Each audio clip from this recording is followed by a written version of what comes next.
support for the Untold Radio Network family of shows and join in on the conversation by using super stickers and super chats on YouTube. Got a question you want answered? Ask it live via a super chat and get real-time responses from our show's knowledgeable hosts and guests. Help keep the Untold Radio Network shows running strong. We need your support. Send your super chats and stickers now. Never believe fully in anybody else's BS. I don't care if it's Roger Nish, the Pope, L. Ron Hubbard, Al Gore, George Bush, or I don't care who it is. Don't swallow all their belief system totally. Don't accept all of their bullshit, all their BS. The second rule is like unto the first. Don't believe totally in your own BS. Which means that, as Bucky Fuller said, the universe consists of non-simultaneously apprehended events. Non-simultaneously. The universe consists of non-simultaneously apprehended events, which means any belief system or reality tunnel you've got right now is going to have to be revised and updated as you continue to apprehend new events later in time, not simultaneously. This is the natural functioning of the human brain. It's the way children's brains perform before they're wrecked by the school system. It's the way the minds of all great scientists and artists work. But once you have a belief system, everything that comes in either gets ignored if it doesn't fit the belief system, or it gets distorted enough so that it can fit into the belief system. You got to be continually revising your map of the world.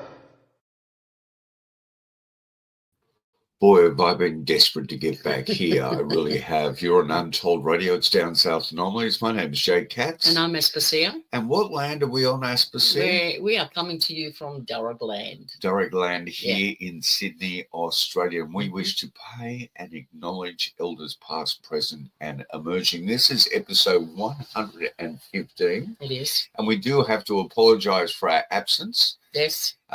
We are in the midst of what you call first world dilemma. We have a few relatives that are ill. Oh, well, we've got stuff, We've got lots of stuff we're dealing with, but that is nothing in comparison to what's happening out there in the world. Mm-hmm. And I think we just need to show a little bit of empathy, a little bit of love, a little bit of kindness. Patience. When is that going to happen? Now, today is a very unusual title, don't you think? Clickbait Armageddon. Yes. And Mermaid is on the menu. She is. Or he, or mermen, yeah.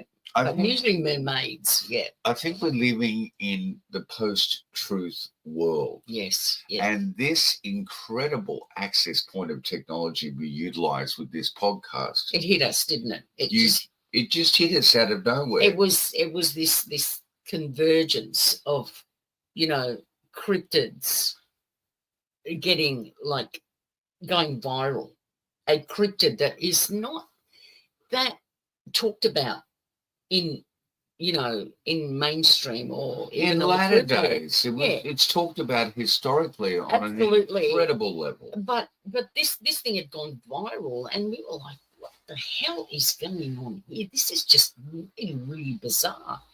And it hit us that you have to make up the most incredulous stories to actually get any attention, because there is so much information, so much going on, that if your story isn't absolutely ridiculous, then you're not going to get a look in.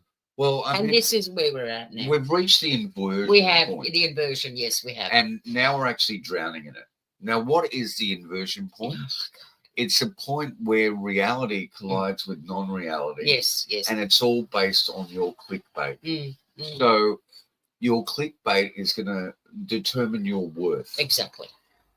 But we're at a point now where what is real and what is not real. You kind of, let me rephrase that question for you. It's not real. What is human generated? Yes. And what is not human generated? What is AI generated? And here's the biggest problem. Because a lot of the material we're now going to, and most of us would be aware of this, and look, let's use this provider we're on at the moment, visually, YouTube. Yes. How many people are now going to interesting things that are clickbait? They're titles that make you go, oh, here's the new revelation. I've got to check this out. Here's the Blake Lively story. Yeah. Here's the, and you go there and you realize It's not. What I'm listening to sounds artificially generated. It's repeating itself over a and little over too again. often. Yeah. Imagery-wise, the hands and the eyes are looking a little weird. And the story is being really stretched out. And was it ever created by a human being? And I think we've reached a point now, and please excuse me for my naivety when it comes to the IT world, but I'm sure there is replicating algorithms out there. Absolutely. That have been taught to go after this stuff, use every exploitation mean of tabloid journalism. Yeah, for sure. And then all of a sudden, it's generating stories. And probably generating its own clicks. Yeah. So it's artificial.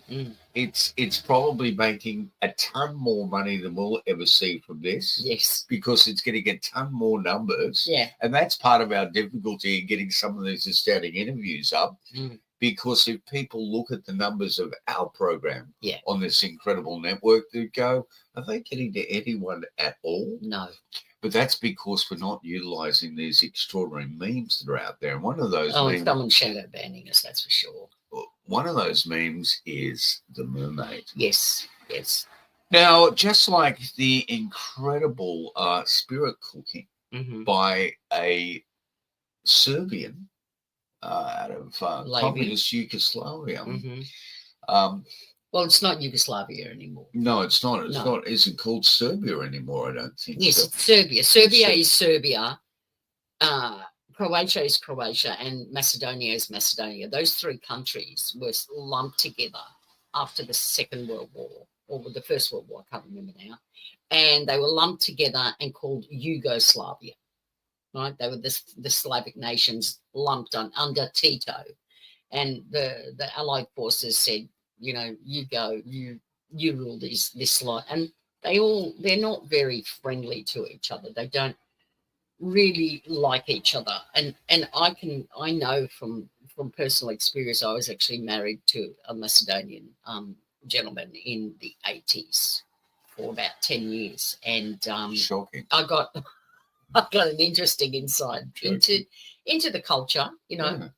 And you can speak the language. I can speak the language, and so know the customs. So we have digressed here. Yeah, we have. Because the reason why I was talking about spirit cooking is the Serbian lady. This doesn't mean that went crazy during the Clinton administration, because evidently John Podesta was supposedly going to this spirit cooking party. So it wasn't John Podesta; it was his brother Tony, right, who was involved in the New York art scene, right, and he'd gone to what is considered to be one of the most important action artists of the 20th and 21st century. Performance art. Marina Abrakovich. Yeah. I've got that, excuse me if I'm pronouncing that wrong.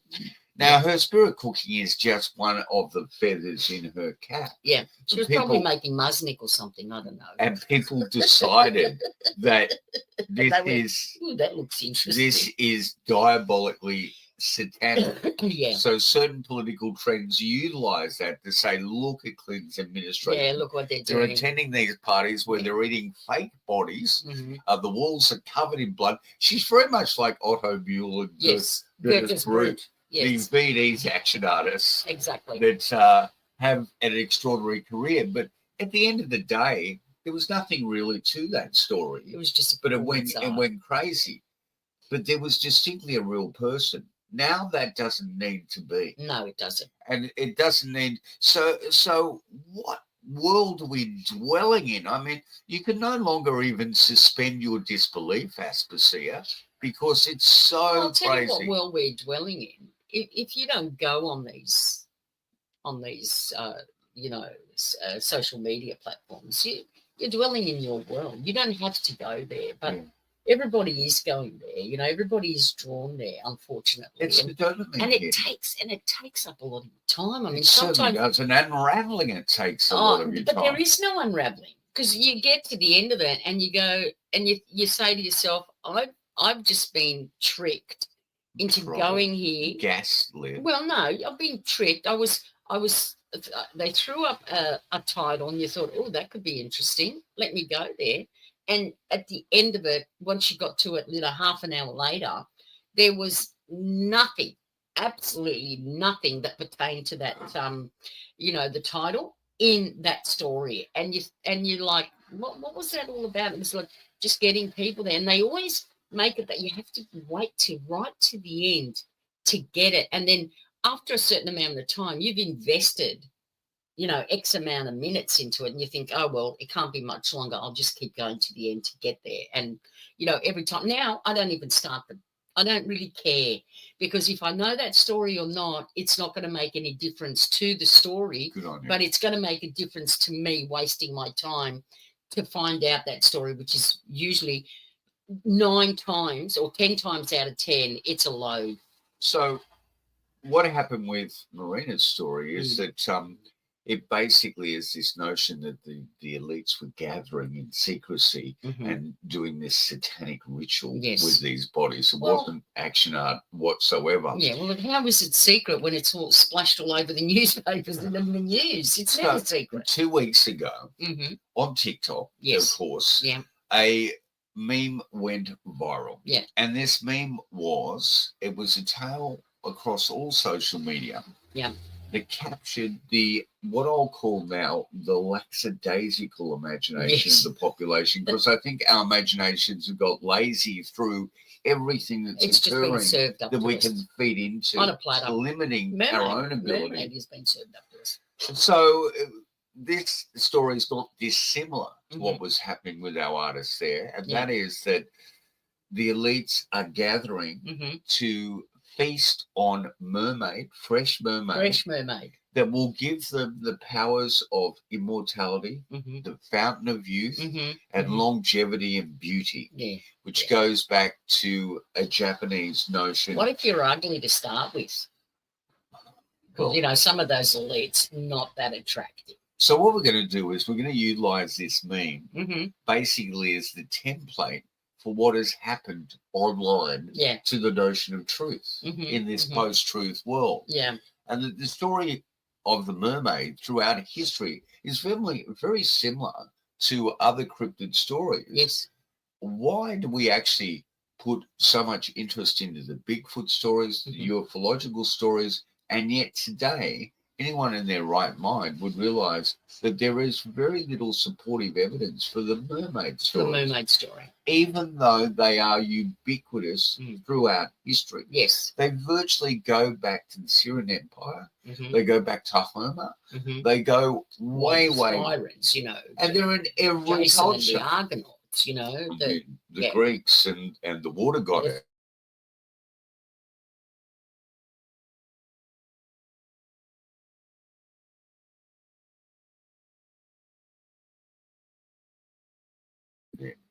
Here we go. We're back on the screen. No, we're okay. I've noticed there's been a few Wi-Fi problems at the moment. Yeah. They may be trying to get to us. So what we should do is check out this meme to begin with. I believe it was only 2 weeks ago. This is so fresh. But it's like sushi. And it explains to him that Captain Burgess has a very specific clientele over certain types of fish that they will get a mega bonus, okay? Well, after he finishes doing all that and they go and they eat dinner and they're getting ready to push out or whatever. There's a new conspiracy theory making the rounds on TikTok, and it goes something like this. The world's richest elites apparently gather for dinner parties where they feast on mermaids. As if someone's serving up Ariel from Disney like she's on a sushi platter. It all kicked off when a TikToker started spinning a tale about an ex-fisherman who supposedly reeled in these half-fish creatures for wealthy clients somewhere in Hollywood's upper echelons. Since then, the story has gone viral, prompting half the internet to laugh it off and the other half to wonder if these people might actually be onto something. They finally get the mer woman, whatever you want to call it, siren, over in there, and she is thrashing. As one user put it, I don't know if it's a case of group psychosis or something else, but it feels like half the people on this app will believe anything, even if you tell them not to. But do we really have to say out loud that mermaids don't exist outside of fairy tales and maybe the occasional Disney movie? It's kind of like imagining someone out there is secretly chowing down on dragon meat. Fascinating for a moment, sure, but probably not happening. Nevertheless, the theory exploded precisely because the TikToker behind it claimed that prominent Hollywood figures attend these so-called mermaid-eating parties, calling the mermaid flesh some rare delicacy. The internet can't resist mocking anything that conjures up images of celebrities or rich folks doing outlandish stuff behind closed doors. Some watchers are rolling their eyes, viewing it as little more than a campfire ghost story. Others are entertaining the idea for its comedic horror factor, complete with proof from shaky anecdotes, conspiratorial text overlays, and videos of people reading emails from alleged insiders. In the end, most of this is just the internet being the internet, half joking, half speculating about bizarre tales, and fully aware that it's all probably nonsense. As it stands, this fishy rumor is a prime... Okay, first and foremost, you're going to get on and tell me a story about mermaids. You need to be wearing teeth. Okay? I ain't going to believe it. I'm sorry. I can't go there. I just can't do it. And this is what's so extraordinary, that it's sort of like your classic campfire tale. No veracity. No veracity. You're gone. You're gone. Yeah. If you can't wear your dentures when you tell me a story about people eating mermaids, then I'm not going to believe you. Anyway. And you know what? These AI channels that sort of pull up these ideas and, you know, where this notion came from in the first place, they feed on us so deceptively and they have all these false promises. And one way to actually know you're there is they can't help but repeat themselves. Yeah, they repeat themselves over and over again. And it's quite frightening. And it just shows you that it's not sentience. It's just some form of highly dysfunctional pattern matching. Yeah. And, you know, when did we first notice this? When should we be alarmed? I think we should be incredibly alarmed, because now we're being served up material that's not generated by human beings. No. It's generated by algorithms, and it's generated to make money. Clickbait. To make money. Yeah. That's all. And that's the cynical a part of it, is that it's all about making cash. I think what we should realize is that, in a way, allegorically, metaphorically, that the mermaid actually, throughout history, is a very good place to start. And let's go back to the 1840s when P.T. Barnum decided that he was going to get a monkey's head and a fish's tail and put that together. You actually put together your own version. Well, I did do one of those. I did they're called the Fijian Mermaid. Yeah. And I love the way they used to spell it, F-E-E-J-E-E. Yeah. Let's go to the next slide. Yeah. So I actually carved one in out of styrofoam. Yeah. Anyway, so that was the P.T. Barnum Fiji Mermaid. So Barnum himself very was a bit of a charlatan. Of course. And, you know, he was down Monster Midway in the Carnival Parade. And, of course, he's going to create... But at least they put together something real. Do you know what I mean? That was actually real. You could touch it. You could see it, you know. Go to the next slide. There's Ripley, all right? Yeah. From Ripley's Believe It or Not, after purchasing the Barnum. Right. Would you call it a GIF? Would you call it's it a gaff? A gaff. It's a gaff. So it's a taxidermy sewn together, different bits of animals sewn together to make a new one. They're called gaffs. So for those listening on audio, we have got some visual slides up that we're addressing here. Yeah. But, you know, at the end of the day, the mermaid notion remains pure. Yes. And this is what we all think about the mermaid. That's an amazing photo. I love that. I mean, so probably artificially generated. Totally, but look, it looks like, you know, they've given that mermaid some, you know, side fins as well. And so what is a mermaid? It's a fabled mythological creature with the head and upper body of a human being, and they can be usually a female, but there are mermen. There are mermen. There are merfolk. Well, that's men and women, isn't it? Disambiguation, when you get back to the etymology of the word. And I think that's like two odd things coming together. Yeah. Yeah. From a physiological perspective, it's virtually impossible that the latter half of a human being could survive as a fishtail. Yeah. Well, Let's have a look at some of the images of sirens over the years. That's a hot one. A Syrian goddess of the sea. She fell in love with human beings. Bit of a land dweller. Well, that's the Disney movie, you know, Ariel, the Little Mermaid, isn't it? You know, in many ways. Yeah, it is. Okay. Mesopotamia, we had the goddess of water, wisdom, magic, and creation. Isn't that incredible? Yeah. Let's have a look at the anatomy of a mermaid. Now, I was thinking about where did this come from, this notion of like eating a mermaid, all settling down for a mermaid eating party. And I know at the turn of the century, there were actual real mummy unwrapping parties. Absolutely. Yeah, at the turn of the 20th century. No, they weren't eating them. They'd be stale. But I think it comes from the dingo, which is a Japanese giant fish with a human face and a monkey's mouth. Okay. And as it goes, is eating the dingo will give you eternal youth and beauty. Right. And she's got a bit of that happening there, hasn't she? She shouldn't be wearing clothes. I mean, really. This myth, this folklore is worldwide. And don't you love, even earlier in the piece here, over 100 years ago, they were using it in advertising. Restores grey hair to its natural vitality and colour. So in Africa, they had the mummy water, which had a good and a bad side, like all of us. Yeah. The male was much more trouble than the female. The female was more of an enchantress. Right. She was obsessed with bringing love. Women always the troublemakers. You know what I mean? Well, she wasn't a troublemaker. Well, the enchantress. Yeah, okay. Really? Okay. Let's have a look at this next gorgeous postcard. Don't you love this one? Yeah, right. She's reeling in the merman, and you won't believe this.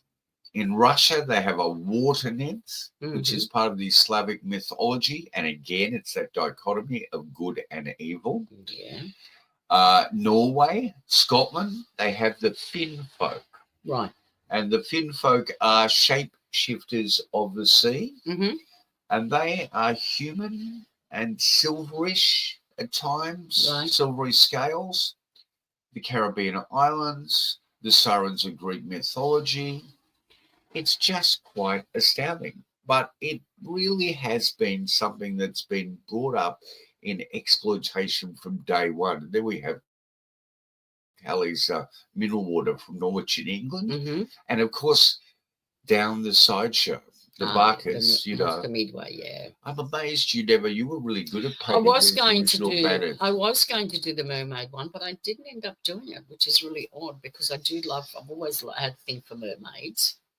You know what I mean? Because I did the alligator woman, the pinhead, I did quite a few of the large sideshow banners. Yeah. Coney Island. Yeah. Where's Angie Pontani? Oh, yeah. Yeah. She was the Ferris wheel queen, wasn't she? And of course, there was always that's not a mermaid, that's a bit of a fairy thing. It's a bit of an amalgam. Amalgam, yeah, okay. Now, the images now, I suppose.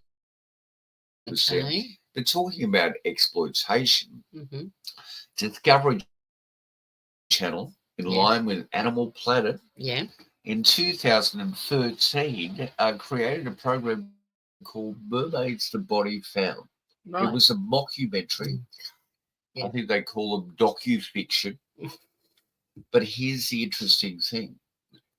It all of a sudden rated through the roof. Right, okay. 3.5 million people. Yeah. And you had to go back 10 years to the Steve Irwin Memorial to get the same numbers on Discovery Channel. Right, okay. So I think they realised early in the piece that it pushed a button. Let's get a little bit of real history. Yes. And let's merge it into fiction. Let's get some people to act like they're scientists, anthropologists, oceanographers. Yeah, talking about it. A few names. Maybe we'll get a real one and slip them in there as well. And you muddy the water. Yeah. And you create this incredible sensation. It's not real at all. Okay. So they later on came out with another program, the New Evidence Mermaids, and it rated it even higher. Okay. So what's that tell you, service provider? Well, it tells you that people are interested in seeing that stuff, aren't they? Now, Christopher Columbus reckoned he had 3 sightings. Okay. First one in 1493. I think he might have been watching what was the original work print for the creature from the Black Lagoon. Let's have a look at some of what is evidently real footage, if there's such a thing. There's no such thing.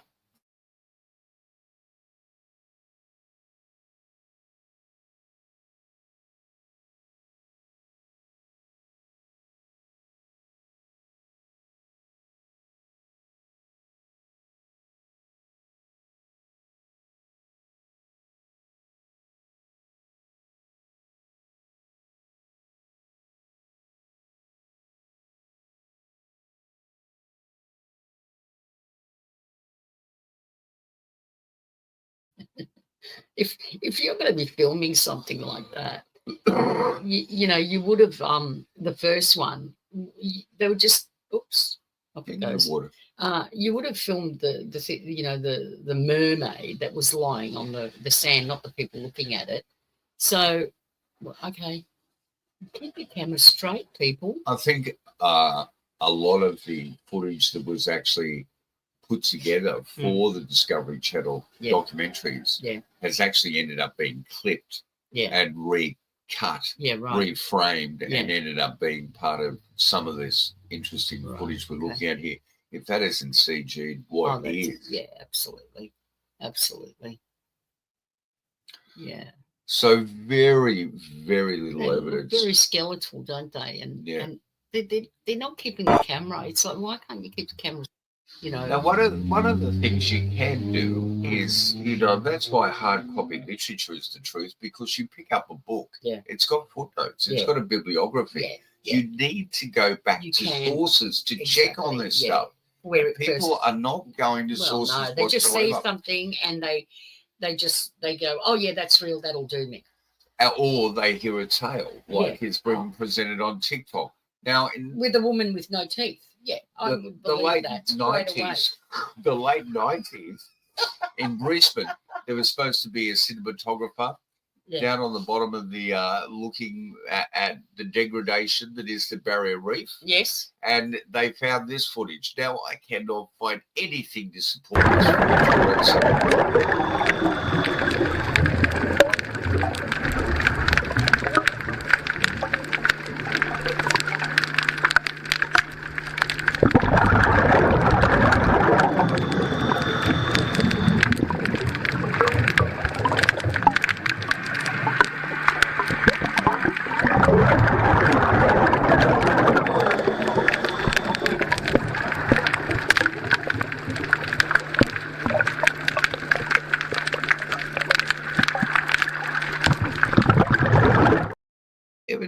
Accidentally caught, unaware, just putting the camera up.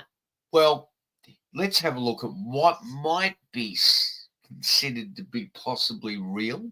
And what was that footage from? You can't find no information. It's supposed to be someone filming the Barrier Reef. Yeah. Who? And then interview them. They're not there. They're not there. Every time you try to look for it, they're not there.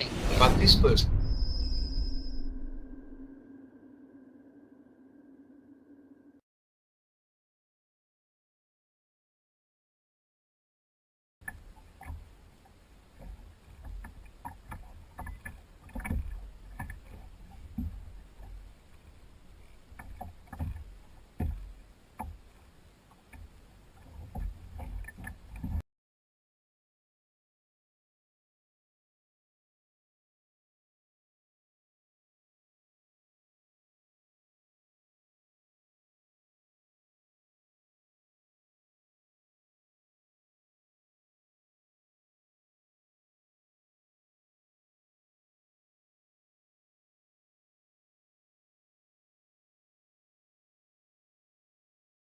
It's interesting. Something popped up, but it could have been the fin of a whale or a shark or anything. Do you remember what I mean? It wasn't. You couldn't see a head or what I mean, of a torso, the top half of the person.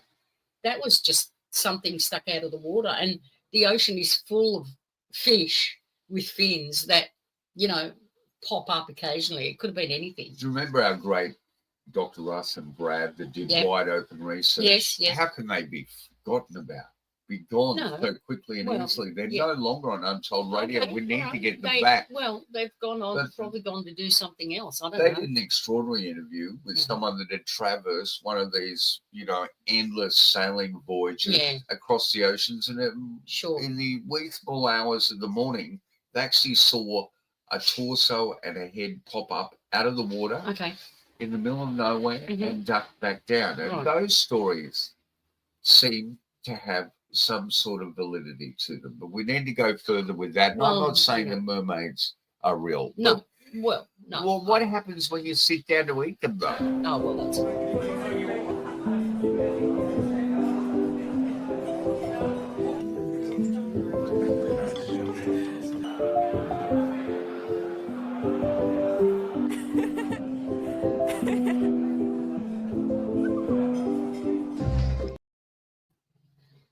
Is that what happens when you sit down to eat them? Okay. You know, I was thinking about our poor action artists. Yes. And let's have a look at the flip side, the non-satanic side of that artist.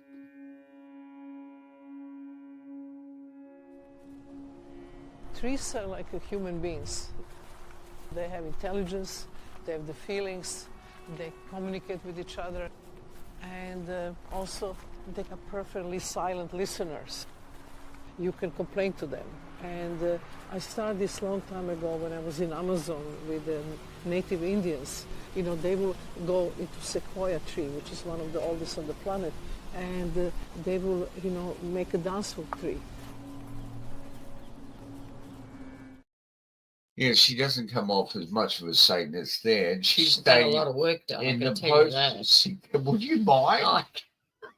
In the post-September 11th world, she said one of the most important things to do is go and complain to a tree. Not just hug that tree, but let out all your frustration. Right, okay. And that tree may respond. By what? Dropping a branch on you?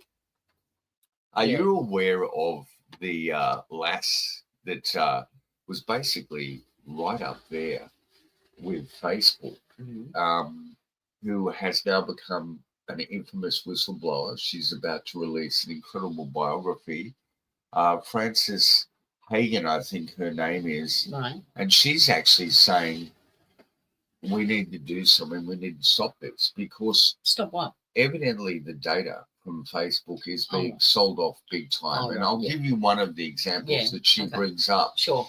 And that is, you know, young people that are obsessed with their looks. If they notice that a photo goes up on social media and is pulled down rather quickly, then that probably is a trigger, an alarm to say that that person's not feeling very good about their self-image. Yeah. So now all the cosmetic companies come rallying in on the algorithm and start perpetually hitting that person with products to make themselves look better. That is just one example of how manipulative and where your data is being sold off to for exploitation, primarily in the corporatocracy world. I mean, if you took off if you put a photo up on Facebook and then you took it down, it could be for any reason. It's probably not for the reason of, you know, you don't feel good about it, because you would have made that decision beforehand before you put it up. Most people that post photos up look at them, and if they don't like the photo, they don't put them up, not even for a second. They would take about 1 million photos before they choose the perfect one to put up. So putting up a photo and taking it down would have been maybe a friend of theirs said, you can't put that photo up. You're not allowed to put that. I don't want my image up there. Or it could have been for any reason that they took it down, right? No, and bombarding them with cosmetics. But I understand what you're saying, that they look at, they see something and they immediately go, okay, this is why they're doing it, and let's bombard them with this product because this is what they're going to need to buy, you know. Look, I don't know. It's computers. I mean, we're doing this on a computer. 20 years ago, we wouldn't have been able to do this. You and I wouldn't have been able to have a voice. Not that we probably need a voice. There's a lot of people out there that don't need a voice. Not everybody. We don't need to hear everybody. So everybody's dig him up and slap the hell out of him. Everybody no one needed their 15 minutes. Look, you know what? Not everyone. Yeah, because what you're getting now is so much information. So it's beyond the joke now. You can't wade through every single thing that's being uploaded on every single social media platform. It's just never going to be seen. It's only going to be seen now by the people that know them, right, and that follow them. And how many people can you follow? I mean, I hardly follow anyone at anything. I search when I need something. If I want to do something or I want to learn about something, I will look it up, on YouTube or Pinterest or, whatever social media I think is the best one for that, find out about it and then go and do it myself. I think spending hours and hours and hours online looking at other people's stuff. And I understand it because I can get really, sucked into it as well. It's really hard not to, because you go from one thing to another.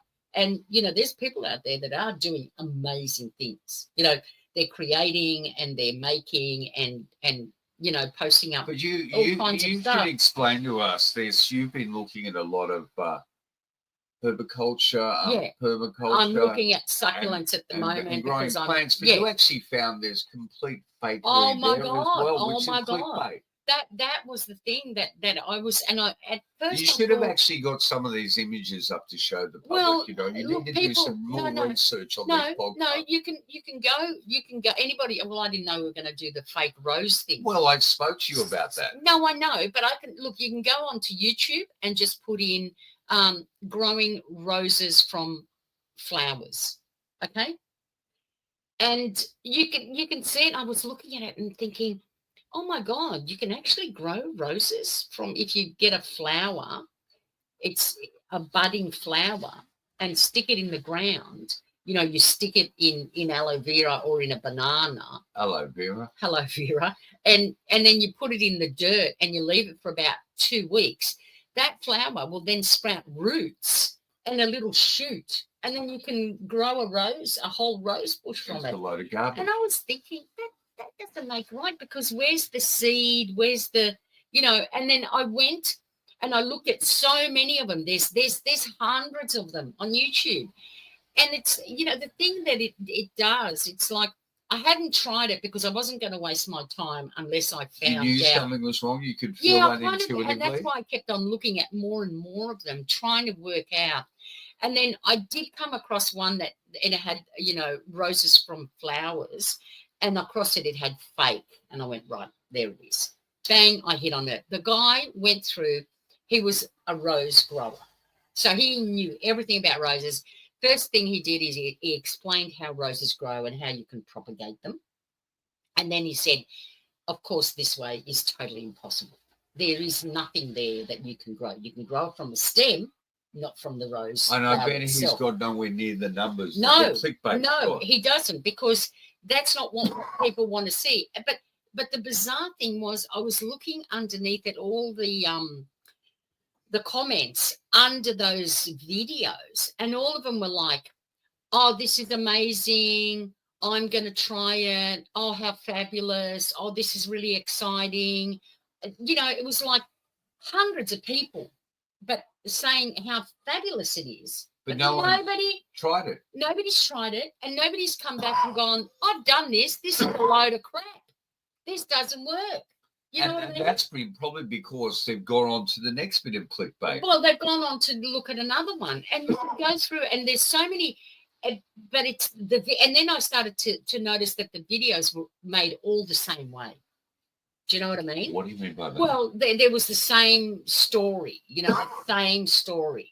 So someone's done it. They Chinese whispers. Well, somebody actually doctored a rose, stuck roots on it, right? And then you could see that, they'd cut the stem of the rose, like really short. And then when they pulled the rose out with the roots coming out of it, it was twice the length. So it was a totally different rose. You're right there? Yeah, I'm dying. Totally different rose that they doctored. So they're gaffing the roses, they're putting like together. Piecing the mermaid. Piecing together, like the roots and a stem with leaves coming out of it, like a new shoot growing out of this flower. And they always get 3 roses, put them in. And it was just, it was actually really disappointing, because what it does is, for the people that actually do want to grow roses from that, they will try it and they will waste their time. Of course. And they'll do it the first time and go, oh, maybe I did something wrong. Go back and look at it. And so they've wasted weeks and weeks trying to grow it. And then you become discouraged and go, well, obviously I haven't got a green thumb. It's like, no, you just haven't got glue and the know-how. So all these things, and I've found lots and lots of different things that you can see have been doctored across all kinds of. And the motivation there is purely for clickbait. to get clickbait. So what you do, you're getting clickbait. So much time. People's lives, I tell you what, hours and hours. Yeah. So now I'm really, really discerning. And usually when, and this is my thing always, if I see something and I say, wow, that's too good to be true, it's too good to be true. Right. It usually 9 times out of 10, it is crap. I find that there's another thing happening simultaneously, and all these things seem to be brewing up to such an extraordinary point now. Well, this is the thing with this mermaid eating. It's like the story is that the elites are now eating mermaids. So they're catching mermaids and they're having mermaid eating parties, right? And people are clicking on it instead of going, this is just bullshit. But you know what? But that's the story. That's the level of story that we have to get to now to actually get people to go and click on and things. People are alerted to that, and they're alerted to that through real information. Epstein and what has been occurring, Ghislaine, all those sorts of things that lead people to go, oh, well, I mean, if this was happening in reality, surely they're also doing this as well. Yeah. So there's that little bit of truth in there. Sure. But I feel it's really advantageous to the disinformers out there that these self-replicating algorithms that are non-humanly generated, that are there primarily for clickbait, for financial reasons, are also being used like limited hangouts. They're also giving these piles of information. Do you want to explain to people what a limited hangout is? Well, look, here's an example. Just has gone up on Netflix, an adaptation by the extraordinary documentarian Errol Morris of Tom O'Neill's Chaos, 20 years in the making, supposedly, linking the MK Ultra mind control experiments to what happened with Charles Manson and the family there. Here's the thing with that. That's an hour and a half. Just an hour and a half, like feature documentary, right? I found that really bizarre that would be treated to instead of a 10-part series. Like seriously, that book could be easily made into a 10-part series because of the amount of information, the amount of machinations, the convoluted nature of it. But they didn't even touch on the deception of the prosecuting attorney, Vincent they barely mentioned him. They did barely mention him. But, I found it really bizarre that something like that was given an hour and a half feature documentary where other things that were, stretched out a little bit too much, not that much information, have been given a 4 or 5-part series. Do you know what I mean? I was actually quite shocked. Now, Danny Castellaro's worked there. The Octopus. Jim Keith looked into the Octopus. Yeah. Ken Thomas from Steam Shovel Press. Yeah. It was given a multi-part series. But that was a huge story. But in the end, the story is made prosaic. I know, they do that every time, don't they? This I first came aware of was John Rodson's The Men Who Stare at Goats? Men Who Stare at Goats, when George Clooney actually turned what was an incredibly cutting-edge research tool into the psychic warfare that was funded incredibly by the US military into a really banal comedy. Yeah. And all of a sudden, the actual, the hordes of gold, the meat of the sandwich is gone. Yeah. Gone completely. And I get a feeling that has happened here as well. He was limited hangout? George Clooney? No. Well, who knows? People have mentioned that over the years. There you go. Who knows? Who knows? But it's a worrying trend, and it seems to be happening simultaneously with the fact now we have reached a point, and the inversion is when you're over 50% of artificially generated material. And I'd say that when you look at the internet, primarily sources like YouTube, it's now become that. Well, we did start noticing that a few years ago when you can hear it in the voice. The voice is totally generated. Do you know what I mean? Telling the story. So the narrator who's telling the story on, whatever platform it is a artificial generated voice. So probably everything else that is artificially generated as well. So we started noticing that a few years ago. So what do we do, Aspasia? Well, what can you do? You just got to dig harder And you've got to find sources. You've yeah, got to you've find got to go evidence. back. You've got Yeah. to find names. Yeah. And, you know, the mermaid, unfortunately, being there historically, has very little evidence to support its reality. Yes. Yes. Whereas there is more evidence in terms of the parallel. Hominid. Look, Sasquatch, you know, Yeti, it's Yowie, Bigfoot, all those. And ufology. There's you know, there's DNA evidence. There's DNA evidence for it. I'm not supposedly. Well, yeah. But I get a feeling this is yet again, we've reached the sine qua non, the pivotal point of manufactured culture, of artificial culture that is vacuous. It leads absolutely us vacuous. away from ever being active in questioning authority and leads us into a path of basically just tilting of windmills. Yeah, just accepting. How far does this go back? Well, we all know, especially here in Australia, when our live venues were ruined by poker machines. Yes. And if I look at the psychology behind poker machines, which is the dopamine hit, hey, let's actually get that from the experts. This loop, the reason that we're so attracted to it, it goes back to evolution. So I talked to this, once I learned how this kind of loop pulls people in, it's really what slot machines lean on to get people to repeat the behavior. I call up a psychologist. He's this old school dude from the University of Kentucky who's been studying psychology since the late 60s. His name's Thomas Senthal. And he basically explained this likely goes back to evolution and finding food. So if you think about hunter-gatherers, the thing you have to do every day is find food. But it's random whether you're going to find the food or not. So you go to point A, you don't find any food. Go to point B, you don't find any food. You go to point C, no food. Point D, oh my God, it's a giant berry bush full of food. And that saves your life, right? So that search, that repeat searching, really pushes us and grabs our attention because it used to help us survive in the past. There you go.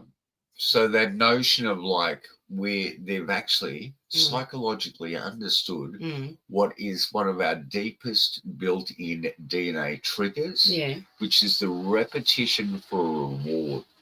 That impulsive reward. Food is not a reward.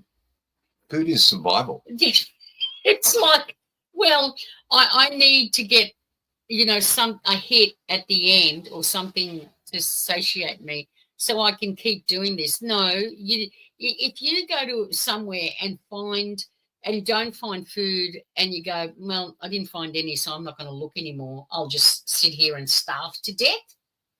That makes no sense. That's ridiculous. I think you're going to keep searching until you find some food to eat. Otherwise, you're going to drop dead. These people are morons. Who is this psychologist? This is not a reward. It's like a lolly, like we're a dog that you give some. No. Sorry. If you don't keep searching for food and don't eat, you're going to die. Don't you? This is not. What I'm trying to say here is that the psychology. Do we have to argue on our podcast? Absolutely. Let's go. You know who's going to win, don't you?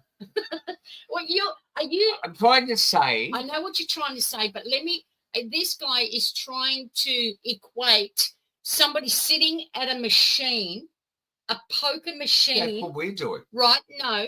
Somebody sitting at a poker machine and eventually they start to defecate and urinate on themselves, right? We know that happens. That happens, right? Because they want to win money. They don't eat, right? They're not eating because they won't leave. They get food brought to them because they won't eat, because they won't leave their machine. Totally different. And now don't give me the analogy of the poker machine to finding food and, you know, sustaining life. That's just crazy. Listen to me. Don't you think the dopamine hit of social media and likes and clicks is very similar to the dopamine hit of the poker machine? Yeah, but it's not the same hit as finding food to sustain and nourish yourself. You know? Right. You've been on Untold Radio, episode 115. You are frustrating to work with sometimes. Clickbait Armageddon is here. Yeah. Everyone's opinion counts. It doesn't mean everyone's opinion needs to be heard. No, it doesn't. And Mermaid is on the menu. It is on the menu. So good menu. luck to you if you're chowing down on a fresh mermaid. I don't want to kill anything. Yeah. I want to have an open heart, love and empathy for all. sometimes it's very difficult to It be is, that way. isn't it? Yeah, Especially with the wife. one that you're When married she's to. going off at you. We have a whole series of interesting interviews coming up. We do. Couldn't hold back today. What an ending to a program, really. Can you believe that? I didn't know I was going to get told off. Excuse my coughing. Well, you know what? This would be one of those that the title could be, you know, husband and wife end up in a huge argument at the end of their podcast. That'd be one of the true ones. To get people to actually watch it. To get them on there. I thought you were going to say we're going to end up with one of those 2020 programs, you know? No, never. All right. No, look, I totally understand what you're saying. You're yelling again. I'm not yelling. I'm just being Greek. I'm being Greek. Yeah. Okay. I'm just saying to you, I totally understand. But to you know, equate that looking for food as a payoff to, like, that's why we sit for hours and hours to play poker machines. I thought it was an interesting it's DNA possibility. You know what? See, you wouldn't get me to sit at a poker machine for hours and hours. All right. I wouldn't put 10 Can I ask you one last question? Yes, you can. You know that there are major think tanks throughout the world, Tavistock, MIT, the RAND Corporation. Yes. You don't think they sat down at one stage with a whole bunch of psychologists and went, we're going to find a way to actually mesmerize human beings and make sure that they just look at our information and they stay there. They lose all the money they work hard for each week by betting. Yeah. And we'll just keep them controlled. Yes. Our vodka. Yes. But to say that humans, you know, we engage in this repetitious activity because we were looking for food is a stupid thing to do.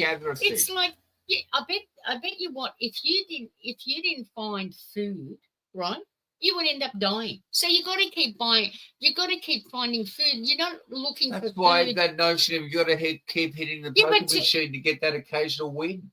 Yeah, but that win's not going to save you. That win actually is wasting your money, and you're just wasting your time. Another thing about your ex-husband.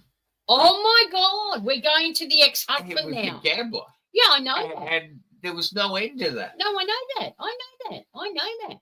Absolutely. And he'd go for days without eating. You know, because he was going to win at any moment.